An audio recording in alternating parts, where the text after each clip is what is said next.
He had no clue it was ICE. He thought he was just being stopped by police. Now at noon, the family of a Vancouver man arrested by ICE says he's been moved from Tacoma to another detention facility in Texas. Plus, we're checking in on severe flooding in Washington after the governor issued a state of emergency following this week's heavy rain. And later. Could have been rat poison, could have been fentanyl. You know, I mean, my wife could have been dead. Caught on camera, homeowners catch a delivery driver spray a potentially dangerous substance onto their order. Your news.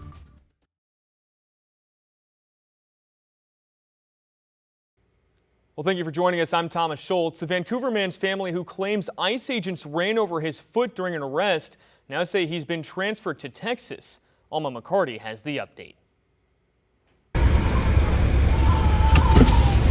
They're hurting him. He had no clue it was ICE. He thought he was just being stopped by police. Less than a week ago, federal agents arrested 27-year-old Jose Paniagua Calderon in Vancouver. In the incident recorded by a witness on 4th Plain Boulevard, it looks like an SUV hit something on the ground where he was sitting. They're hurting him. Oh my God. His family, who believes his foot was run over by federal agents, initially worried it could be broken. He did tell us that it wasn't broken, but it did hurt. He was in pain. The Department of Homeland Security firing back after the arrest, saying Paniagua Calderon wasn't hurt and instead calling it an Oscar-level performance, dramatically screaming while officers simply moved his vehicle off the roadway.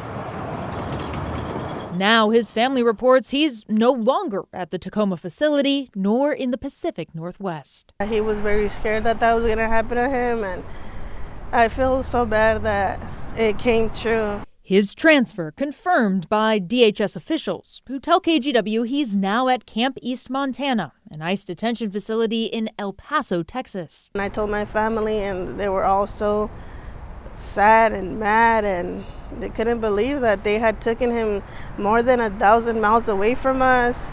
Jose's sister-in-law, Carmen, fearing that this move is retaliation after she spoke out about his arrest last week. I feel like they want to silence us. I feel like they want to isolate him. Assistant DHS Secretary Tricia McLaughlin pushing back in a statement, writing, claims that transfers of detainees are being weaponized or hidden are categorically false. All transfers are made in accordance with strict guidelines. She said detainees and attorneys are notified about transfers and directs families to the ICE detainee locator. We don't even know what to do. We don't even know how to help him. Like, he's so far. The Portland Immigrant Rights Coalition called these transfers, as far as Texas, Arizona, or Louisiana, extremely disruptive.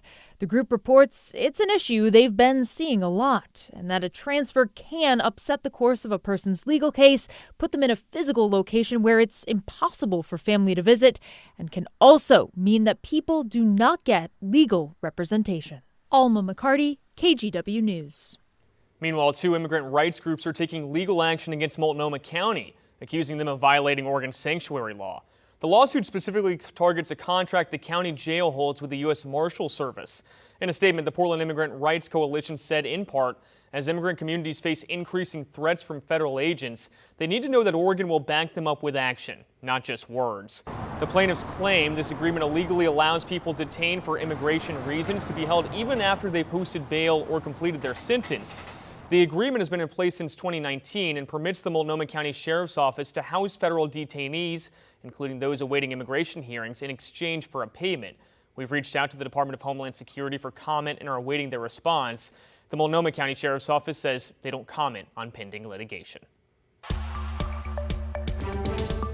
In an update, conservative influencer Nick Sorter is also planning a multi-million-dollar lawsuit against the city of Portland over what he's calling his unlawful arrest at the ICE building. Sorter was one of 3 people arrested in early October, accused of fighting near the ICE facility by the South Waterfront. After reviewing the case, the district attorney dropped the disorderly conduct charge against Sorter, saying he was acting in self-defense. Now, according to a notice filed this week, Sorter plans to sue the city and the Portland Police Bureau for $10 million, saying he was arrested without probable cause and targeted because of his political views. KGW's Blair Best spoke to his attorney. So the tort claim alleges that his arrest was unlawful. What specific evidence supports that claim? Well, This is an interesting case because every bit of what happened is on video, and we know that the officers were able to see what happened. And what happened in this case is not only was Mr. Sorter innocent of any wrongdoing, but it was clear he was the victim. Portland police and the city both declined to comment on pending litigation. But in a social media post after Sorter was arrested, the police bureau said it does not arrest people based on political affiliation or public profile. Well, we're also tracking floods and landslide conditions in northwest Washington after record rainfall in that part of the state. At least 4 inches of rain fell across the Cascade Mountains since late Tuesday. Bellingham, about 90 miles north of Seattle, saw nearly 3 inches, shattering the city's record for a rain in a single day. Washington Governor Bob Ferguson declared a state of emergency, and the National Guard is now activated, with hundreds of service members already deployed. There are at least 6 rivers in the state that could break flooding records and 3 dams at risk of failing. Officials are advising around 100,000 people to evacuate certain areas of Washington state. That includes the Mount Vernon area north of Seattle. The Skagit River is still rising and is expected to go up another 14 feet before Friday.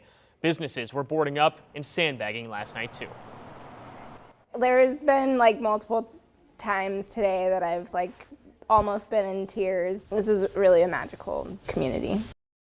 To the southeast of Seattle, a landslide shut down I-90 near North Bend, trapping at least 3 cars for several hours.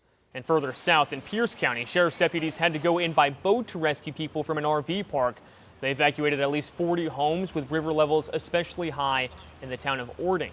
Closer to our area in Lewis County, the Cowlitz River is still at what's considered major flood stage, triggering evacuations.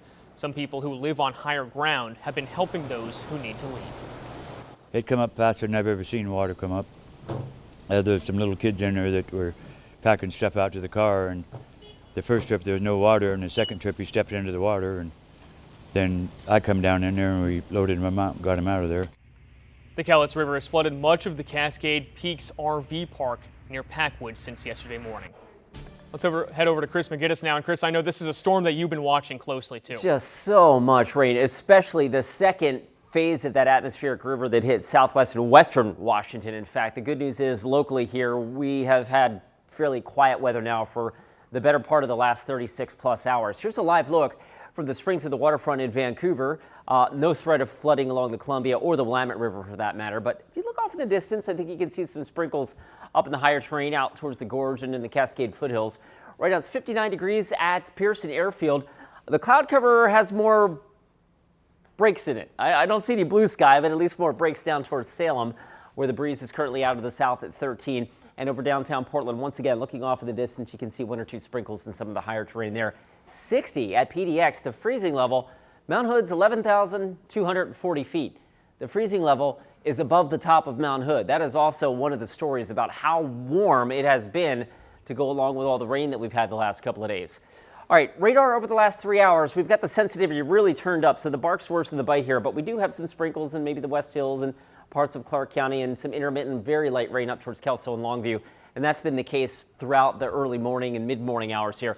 I do expect that trend to continue, well, trending downward in terms of overall coverage in the rain, and most of us here in Portland and Point South haven't seen a drop today, and that likely continues. If you haven't seen any rain yet, reasonable chance you may have no raindrops today. The temperature trend going into the afternoon, again, we're 60 right now. We'll probably hold right there. That'll be our high for the day. And then we'll slowly back down just a little bit. But it remains mild overnight tonight. And even heading into the weekend, I'll give you a snapshot of your weekend forecast. We're fairly mild, but we're dry. Tomorrow and Saturday dry. Rain returns on Sunday and a more significant push of rain on Monday. I'll show you that coming up in just a few minutes. Thomas? Thank you, Chris. Well, here's a look at some national headlines this afternoon. A routine hike through a popular national park turned into a life-threatening ordeal after a hiker got stuck in quicksand. The hiker was in Arches National Park in Utah when he sank knee-deep into the murky ground. He later used a GPS messenger to alert rescuers. He is doing okay. A federal judge in Maryland has ordered the immediate release of Kilmar Abrego Garcia from ICE custody. Garcia was mistakenly deported to El Salvador back in March, but was later returned to the U.S. to face human smuggling charges. A Homeland Security spokesperson called the judge's order, quote, naked judicial activism, and said the department intends to fight the decision in court. MyPillow guy and Trump supporter Mike Lindell says he's running for Minnesota governor. Lindell officially entered the Republican field today to challenge Democratic Governor Tim Walz.